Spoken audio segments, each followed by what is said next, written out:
Good morning. Do you have your cup of tea? We can sit any way that's comfortable and just feel the warmth of the teacup on our fingers. This morning I went out, not just to take our dog Elsie out, but also to transplant some strawberry plants that we brought from our previous apartment.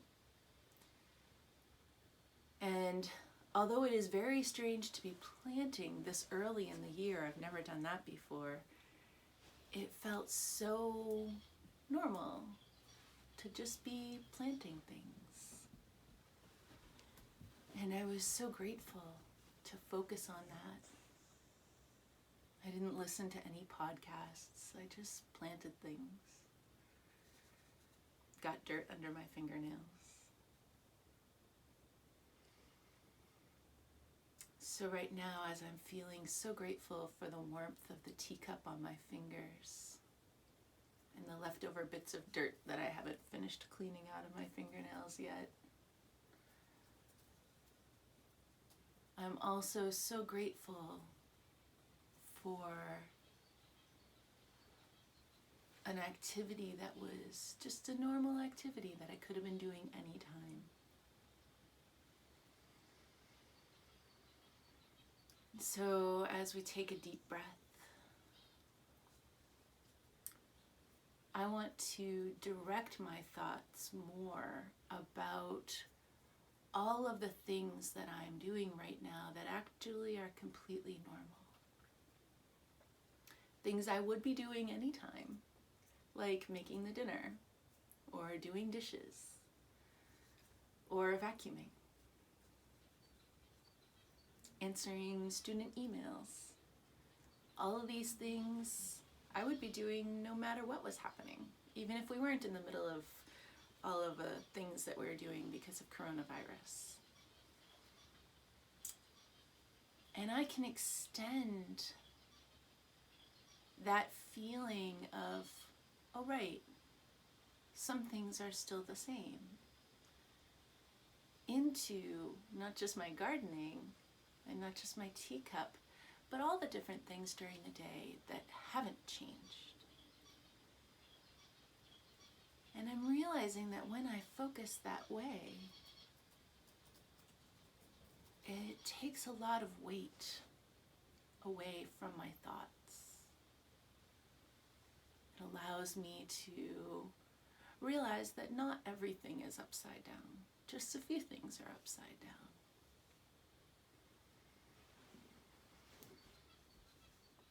So maybe if you're able to think about the things you're doing that you would have been doing no matter what,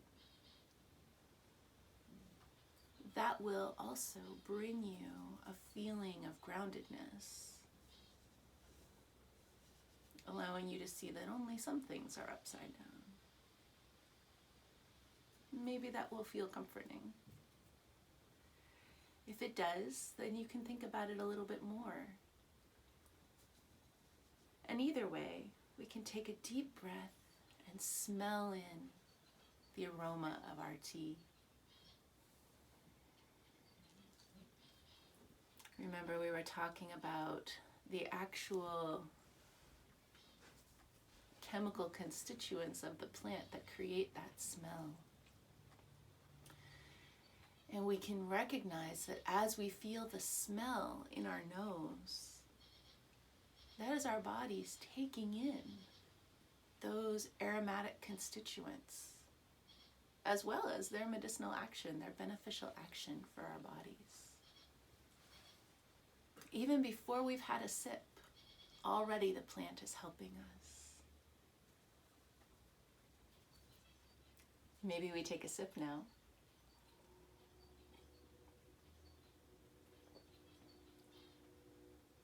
And we taste all of the different flavors in our tea. Even if you only have one plant, even if you're only drinking chamomile right now, there are still many different flavors that you can taste. A little bit of bitter, a little bit of aromatic sort of floral flavor.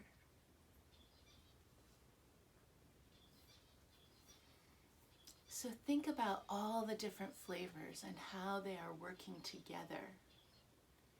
If you're drinking a tea that has multiple different plants, you can also see how all the different flavors are coming together in your mouth to create this sensation that you can feel.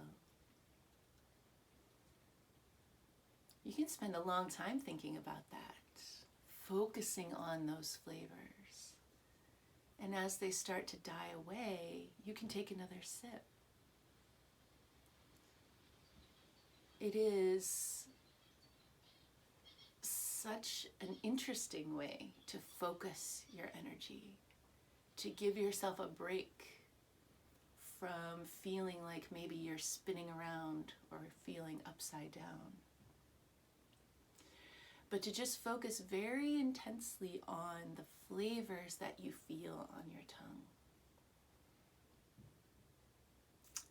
And the fun thing is that not only does that give you a moment, a whole teacup's worth of a moment, to really focus, draw all of your attention to one place, but it also helps you with your herbal studies. Because as you identify those flavors and you say, oh yes, I can taste the thyme. Oh yes, I can taste the sage. Oh, I can taste the catnip underneath that with its sort of more broadly, mildly bitter flavor. As you start to differentiate the different flavors that you're tasting in your teacup, you're actually developing your skills to identify the herbs that you're tasting. And that can be really valuable. It's going to help you with formulation. It's going to help you when you're trying to come up with, not just when you've made a formula and you want to adjust it to have it taste just right, but also when you're thinking about what your formula needs. And so we can look at this kind of an exercise, focusing very intensely on the flavors that we taste in so many ways. We can look at it as a lifeline to get a little sanity when we're feeling just like we're spinning around with craziness. And we can look at it as a way to study herbalism and to deepen our experience and our understanding of the plants.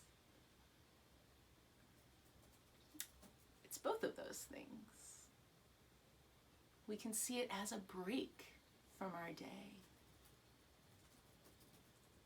We can do it by ourselves or with friends.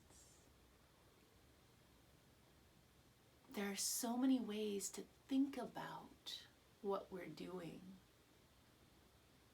And that just brings me back to how I want to be thinking about my time right now.